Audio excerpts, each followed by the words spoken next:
Кедей ауылдың баласы кенеттен болған тасқыннан бір әйелді құтқарып қалды. Ол оның миллиардер екенін, әрі бұл әйел оны ешқашан ұмытпайтынын білмеген еді. Жаңбыр аспаннан кек алғандай құйып тұрды. Оңтүстіктегі ұмыт қалған кішкентай ауылда аспан бір сәтте түнеріп, ескертусіз жауын төкті. Болжам бойынша тропикалық дауыл шығысқа қарай өтуі керек еді. Бірақ ол бағытын өзгертіп өз бетімен қозғалғандай болды. Бір сағаттан кейін батпақ тасыды. Тар, лайлы жолдар жоғалып, аспан тот басқан темір түстес болып кетті.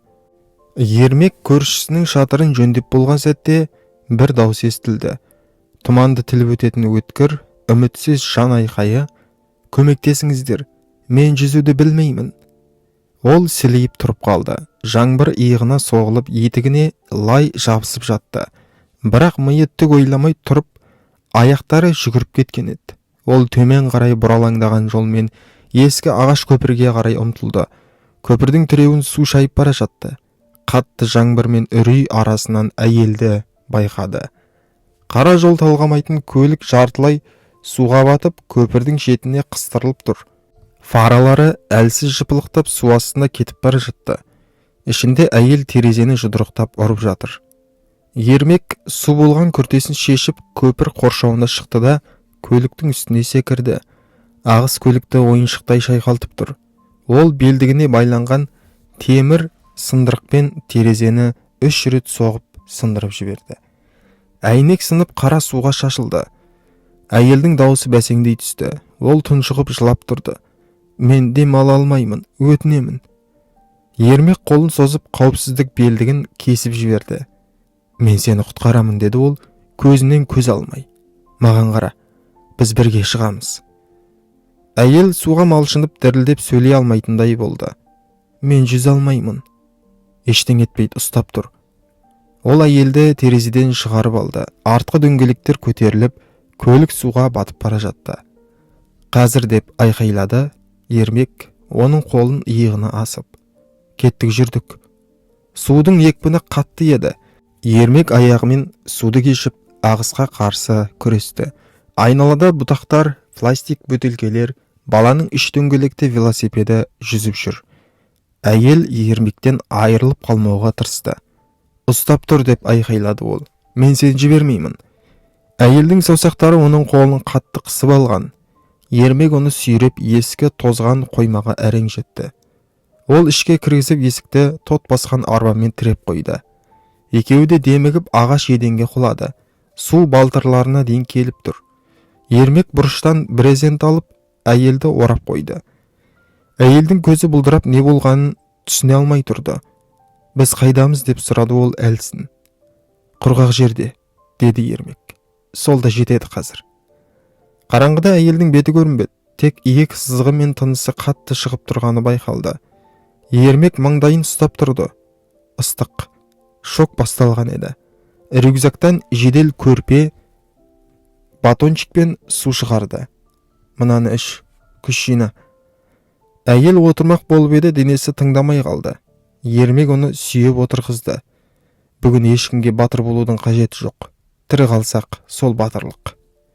Әйел әлсіз жымиды. Сәл болса да тынышталды. Көкте күн күркіреп, жаңбыр қаңылтыр шатырға жұдырықпен ұрғандай қатты соғып жатты. Су тізеге жетті, бірақ қабырғалар мықты тұрды. "Атың кім?" деп сұрады Ермек, әйелді ұйықтап кетпесін деп. Әйел үндемеді. "Ера деп шақыра берсең болады, мен Ермекпін." Ол бас изеді. "Рахмет, Ермек." Су суық болды, екеуінің де аяқтары мұздап қалған, бірақ Ермек мән бермеді. Әйелдің білегін ұстап, тамырын тексеріп, оны әңгімемен ояу ұстауға тырысты. Балалық шағы, оны өсірген әжесі, бір күні өзін қуған қаз туралы айтып берді. Әйел күлді, шын күлді. Тасқын мен үрей арасында суға кеткен ескі қоймада Ермек бір сәтке дауылды ұмытты. Таңға жақын әйел ұйықтап кетті. Қолы Ермекті жібермеді. Ермек те оны. Таң ата жаңбыр саябырсыды, бірақ су әлі қайтпаған еді. Қисайған қабырғалар арасынан сұр жарық сығалап түннің ұзақ болғанын еске түсірді. Ермек көзі ілінбей шықты. Ермек немесе шын аты кім екенін ол әлі де білмейтін, шұғыл жағдайға арналған көрпеге оранып, баяу тыныстап жатқан. Маңдайы түндегіге қарағанда салқындау. Су болған шаштары бетіне жабысып қалған. Бұрын дірілдеген қолдары енді тізесінде тыныш жатты. Ермек түн бойы отты өшірмей ұстады. Аударылып қалған бөшкенің ішінен тапқан құрғақ қабықтарды жағып, соңғы батонды бөліп жеп, әйел қанша бас тартса да тамақ жеуге көндірді. Енді ол сәл сергек сабырлы, бірақ ішінде бір жасырын жабық дүние бар еді. Көзі ашылғанда Ермектің оны қарап отырғанын байқап қалды. Шошынбады, жай ғана сәл жымиды. Мен мүмкіндігінше тезірек кетуім керек, деді әлсіз дауыспен. Түнгі аязбен уайымнан дауысы қарылып қалған. Ермек бас изеді. Әрине. Жолдар әлі жабық, бірақ күн шыққаннан бері төменгі батпақта құтқарушы қайықтар жүріп жатыр. Ермек радио бекеттегі танысына хабарласпақ болды. Әйел орнынан ауырлықпен көтеріліп, қабағын шытып қойды. Кеткім келіп тұрған жоқ, бірақ кетуім керек. Ол кім екенін, неге осы дауыл кезінде қымбат көлікпен шеткі көпірмен өткенін, неге жалғыз болғанын сұрай алар еді, неге ол бір нәрседен қашып бара жатқандай көрінді. Бірақ Ермек үнсіз өскен. Ауыр жараны әркім ішіне бүгіп ұстайтынын жақсы білетін. Әйелдің қасында отырып шалбар балағын ақырын түрді. Жіліншігіндегі жара қабыршақтанып, бірақ қызарып ісіп кеткен. Ермек жараны бөтелке суымен мұқият жуып, өз дәрі қобдишасынан дәке алып таңды. Әйел үнсіз қарап отырды. Сен мұны жиі жасайсың ба? Деп сыбырлады. Ермек иығын көтерді. Бұл жақта өмір сүрсең, адамдарды да, заттарды да жөндеуді үйренесің. Әйел қайта күлді. Шағын, бірақ шын күлкі. Түске таман құтқару қайығы келіп жетті. Екі ер адам апельсин түсті кеудешеде жартылай суға кеткен қоймаға айқайлап жақындады. Ермек орнынан тұрып қолын бұлғады. Олар әйелді қайыққа отырғызғанда, ол бір сәтке аялдап, Ермекке бұрылды. Сен менің өмірімді құтқардың. Ермек аузына сөз түспей, тек басын изеді. Әйел жақындап келіп, қалтасынан кішкентай затты алып, оның алақанына салды. Бұл күміс белгі. Жалтыраған дөңгелек медальон еді. Үстінде бір белгі ойылып жазылған, бірақ Ермек оны танымай қалды. Бұл сені ұмытылмас етеді, деді де қайыққа отырып кетті. Қайық алыстай берді. Ермек сол жерде тұрып қалды. Алақанында белгі. Суық жел киімін жұлқылап тұр.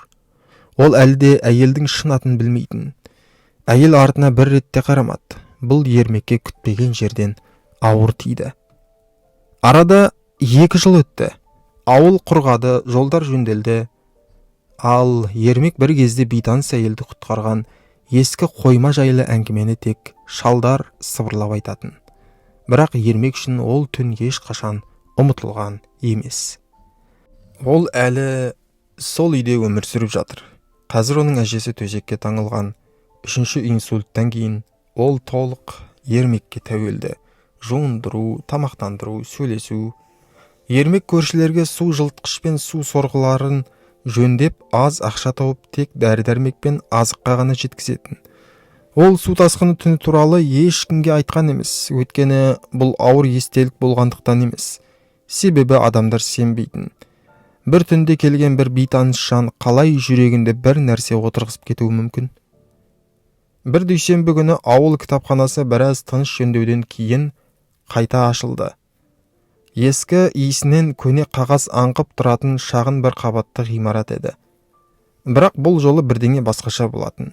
Жаңа үстелдер, жаңа бояу, дұрыс істейтін кондиционер, және кіреберісте кішкентай тақтайша пайда болды. Бұл кітапхана Жансая деп аталатын қордың жомарт гранты арқылы қайта жасалды. Ермек бұл есімге мән берген жоқ. Ол тек су сорғы туралы кітапты қайтаруға келген. Бірақ кетіп бара жатқанда, оны бала күнінен білетін кітапханашы Майра апай, Ермек күте тұр. Саған мына нәрсені көру керек, деді. Ол Ермекті балалар бөліміндегі шағын көрмеге ертіп апарды. Жаңа 5 кітап тұрды сөрелерде. Жарқын жаңа көз тартады. Бірақ олардың ортасындағы бір кітап ермектің жүрісін тоқтатты. Ол мен өзен. Мұқабасы қолмен салынғандай ертегіге ұқсайды. Баланың беліне дейін су, қолында от алып тұрғандай шырақ, ар жағында найзағайлы түн. Су ішінде жартылай батқан әйел оның қолына ұмтылып тұр. Иә, дәл соның қолына. Ермек ұзақ қарады. Бұл жай бала емес еді, бұл өзі болатын. Түссіз, ретсіз қоңыр шаш, қасының үстіндегі қисық тыртық. Бала кезінен тағып жүрген қолдан жасалған алқасы, сол шаршаңқы көздер. Бұл өзі, бірақ кітап бетінде аңызға айналған күйінде. Сосақтары мұқабаны сипалап кітапты жаймен ашты. Алғашқы бетте жазу бар еді. Мені құтқарған жанға. Сен менің атымды сұрамадың, бірақ өз атыңды бердің. Мен сені ешқашан ұмытпадым. Ж. Ермек үнсіз отырып қалды. Кітапты парақтай бастады. Тілі қарапайым, балаларға арналған, бірақ әр сөзі ауыр салмақпен айтылғандай.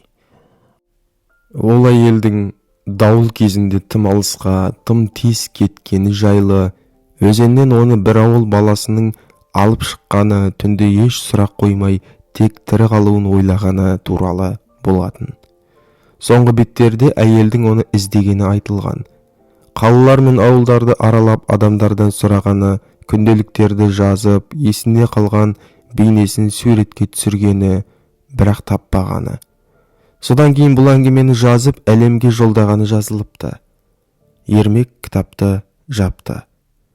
Кітапхананың ішінде қозғалыссыз 1 сағат отырды. Бүкіл түн қайта көз алдынан өтті. Жансая. Ол бұл есімді бұрын соңды естімеген, бірақ жүрегі бірден танығандай.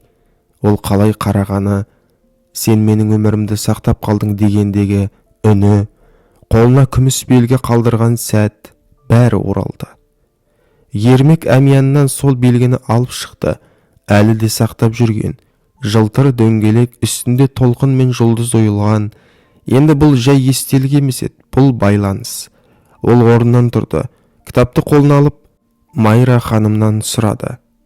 Жансая деген кім өзі? Майра апай күлімсіреп, балам, ол миллиардер. Солтүстікте ірі технологиялық компаниясы бар, бірақ басқалардан өзгеше, үнсіз, атаққа қызықпайды, бірақ көмекті ешқашан аямайды деді. Ермек баяу бас изеді. Сол күні ол кітапты жүрегіне қысып, алақанында жылы белгіні ұстап, жүрегінде Жансая есімімен шықты. Бұл есім енді жай атау емес, найзағай алдындағы алғашқы күн күркірі секілді естілді. Жаңбыр таңнан бері толассыз жауып тұр, сор перде секілді дүние жым-жырт. Ермек ескі жанармай бекетінің тот басқан шатырында тұрып, қолын ластан арылмайтын ескі шүберекпен сүртіп тұрды. Жоғары жақтағы балықшылар отбасының пикабының карбюраторын жөндеп бітірген. Күн бұрынғыдай еді, солай болып қалама деп ойлаған. Бірақ жаңбыр арасын тіліп өтіп бір мотор үні естілді. Бұл жергілікті емес, жұмсақ бірақ қымбат көліктің дауысы. Ермек басын бұрды. Қара, тегіс, жылтырап тұрған жол талғамайтын көлік қиыршық тасқа келіп тоқтады. Дөңгелек сықыр етіп тоқтағанда терезелерден ештеңе көрінбеді. Барлығы күңгірт, таптаза, жауынға қарамастан. Бір сәт есік ашылды. Әйел баяу түсті. Табаны тасқа тық-тық етіп тиді. Ұзын пальто киген, жаңбыр тамшылары із қалдырған, оның астында қою жасыл жейде, көмір түстес шалбар, қолында зонт жабық күйінде, жаңбырға мән бермегендей. Шашы бұрынғыдан ұзын, бос өрілген, беті байсалды бірақ нық.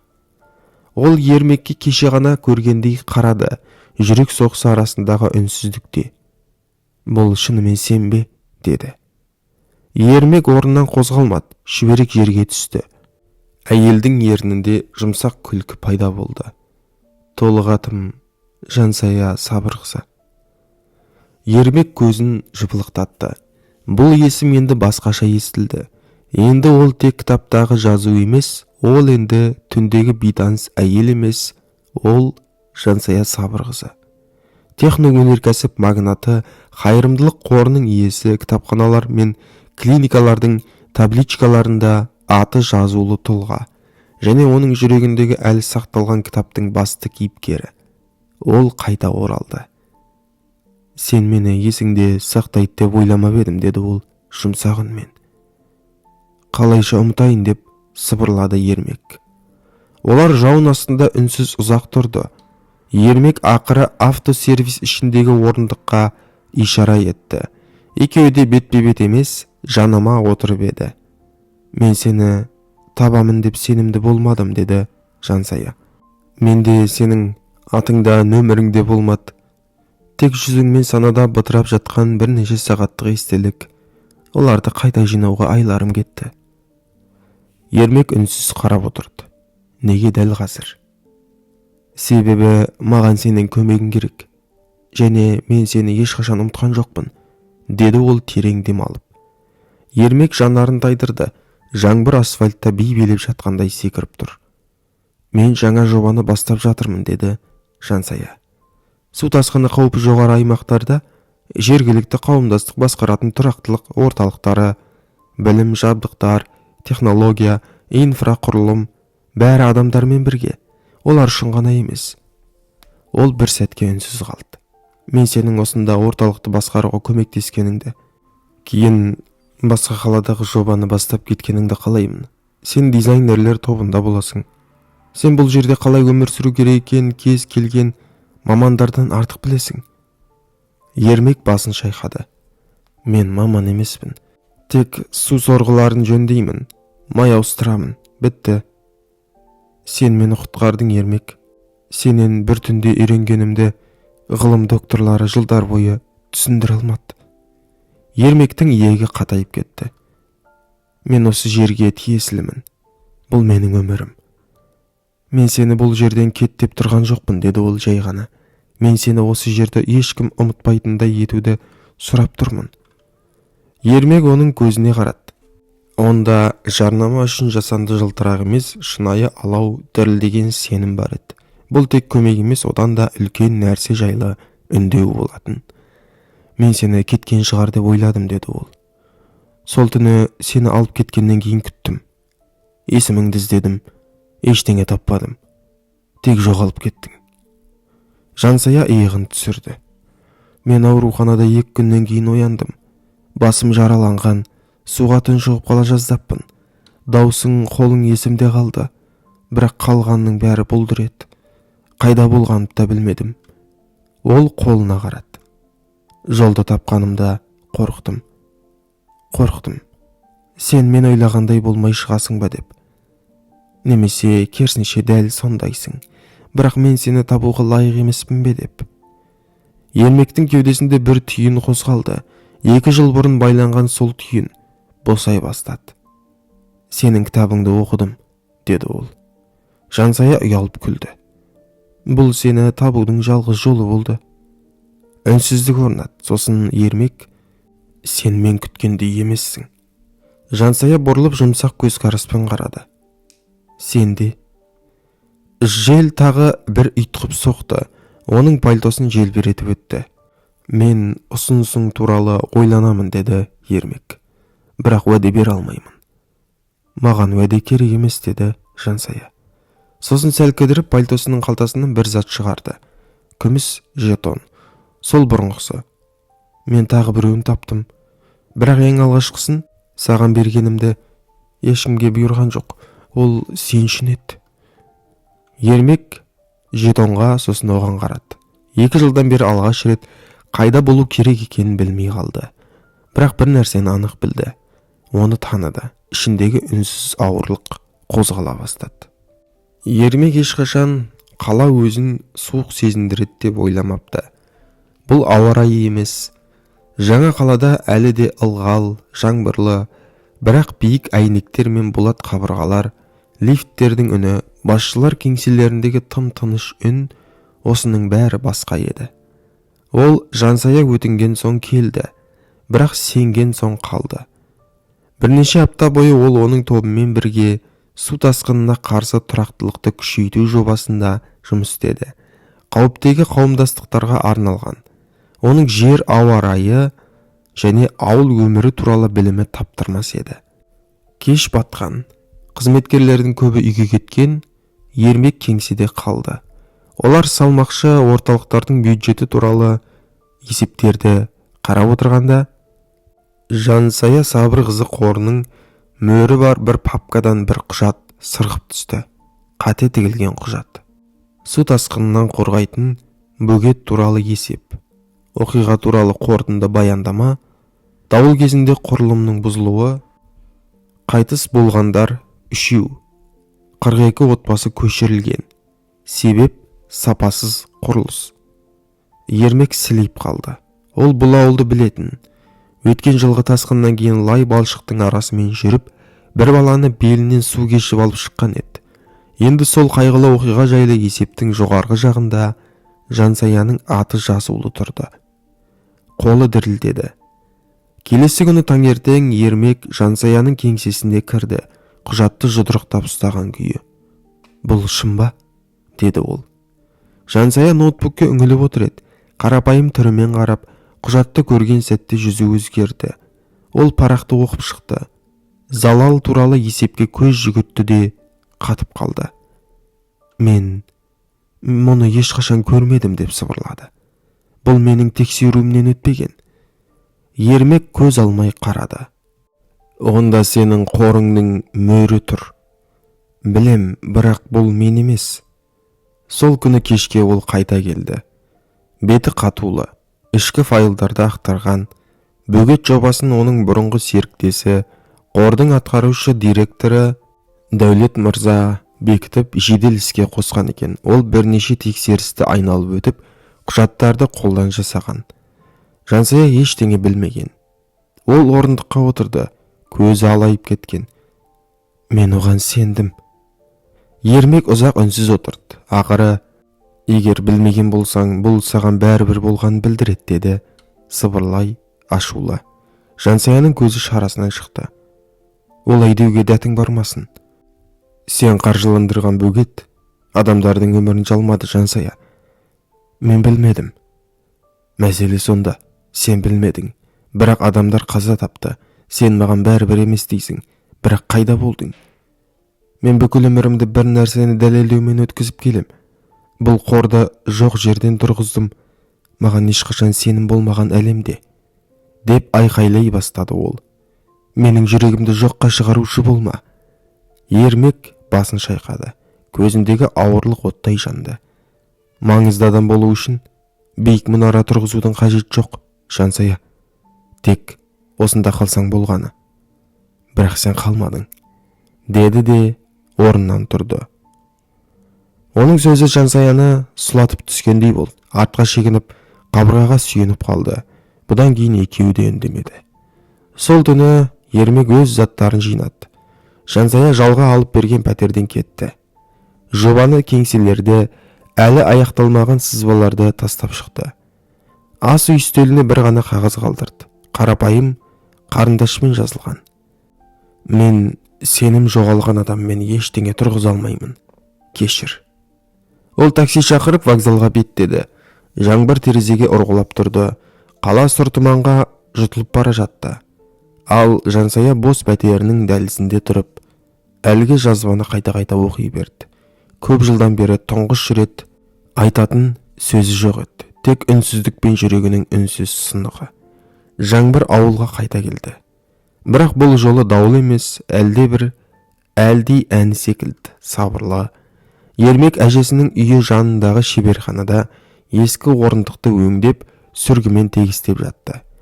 Қолы дағдымен жұмыс істеп тұр, бірақ ойы басқа жақта. Жаңа қала мен тым көп жалған уәде, тым көп үнсіздік болған сол кеңседе қалды. Ол Жансаяның бірде-бір қоңырауына жауап бермеді, хаттарын ашпады. Тіпті кеткесін бір күннен соң жіберген сәлемдемесінде ашқан жоқ. Ол оны ұмытқысы келді. Бірақ ол кеткенде қалай қарағаны, жартылай мықты, жартылай үмітсіз, ұмытуға келмеді.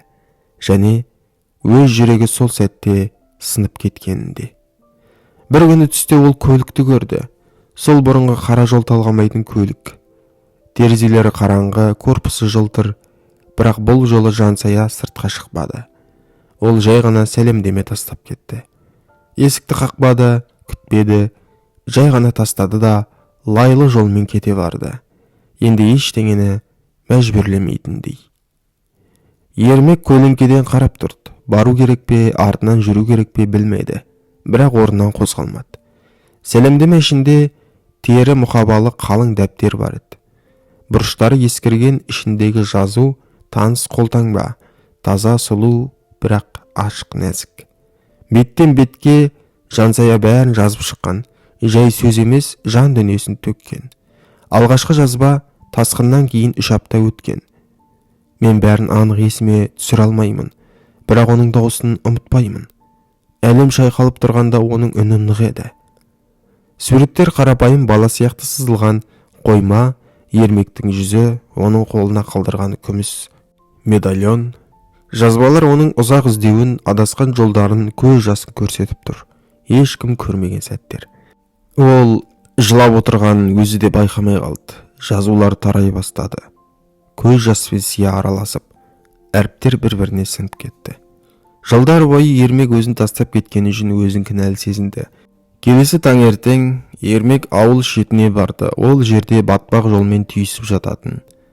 Бір қайтады, бірі алға ұмтылады. Жансая сол жерде отыр екен. Жағада орындықта пальтосына оранып, су бетінде жай айналып тұрған толқындарға қарап. Ермек үнсіз келді. Жансая оған қарады. Тынысы кілт үзілді. Бірақ алғашқы болып сөйлемеді. Тек жол берді. Ол жанына отырып ұзақ үнсіздікке бірге батқан. Бұл үнсіздік ауыр емес еді, толық терең. Ақыра Ермек, сен бұл сөздерді басқаға арнап жазбадың, е? Жоқ, деді ол жай ғана. Тек саған. Жансаяның көзіне жас толды, бірақ жанарын тайдырмады. Сен кеттің. Себебі сен мен секілді адам шын қамқорлықтан туы мүмкін екеніне сенуге қорықтың. Ал мен сені тоқтатуға қорықтым, деді ол. Ермек басын изеді. Жел дымқыл жапырақ иісін әкелді. Сен маңыздысың дегенсің, деді ол. Бірақ мені сендірген сен емес, сенің көзқарасың. Сосын баяу бұрылып, мен сені ойдан шығарған жоқпын ба?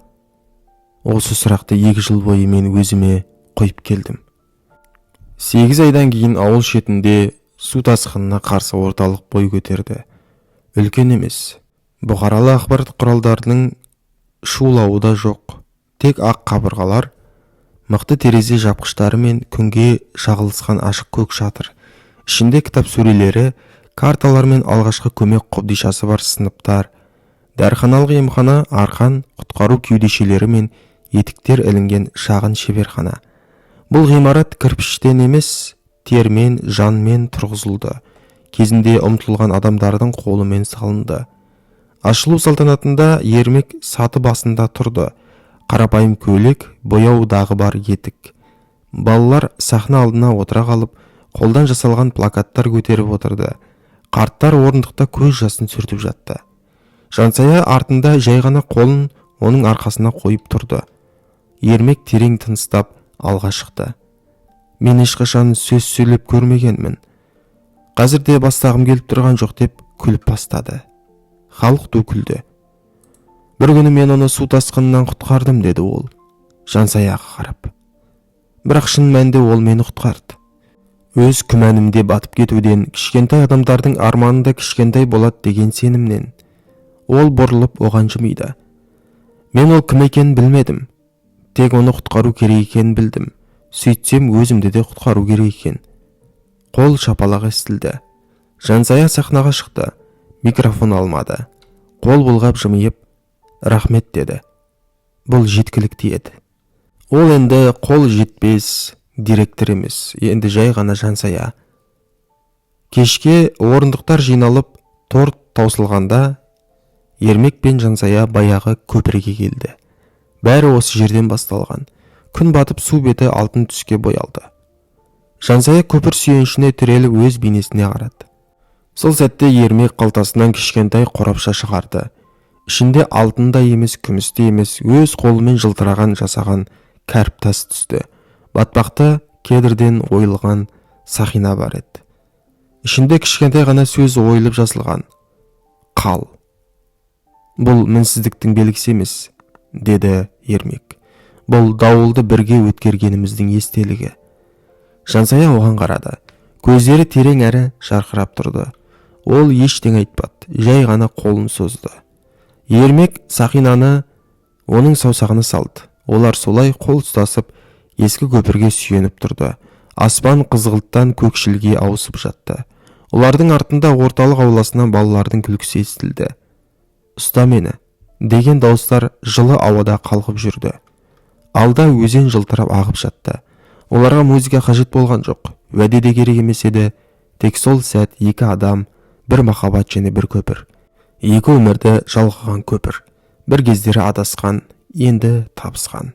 Себебі ең соңында бұл әңгіме тасқын жайлы емес, бұл су қайтқанда да бір-бірінің жанында қалуға шешім қабылдағандар туралы. Бұл ертеге емес, бұл шындық. Жоғалған әйел, ештеңе сұрамаған, бірақ бәрін берген ер және бір кішкентай көпір, ұмыт қалған ауылда. Махаббат қайта келіп, мәңгі қалуды таңдаған жер. Әңгіме осымен соңына жетті. Егер ұнаса ерінбей лайк басып пікір қалдыруды ұмытпайық. Келесіде кездескенше.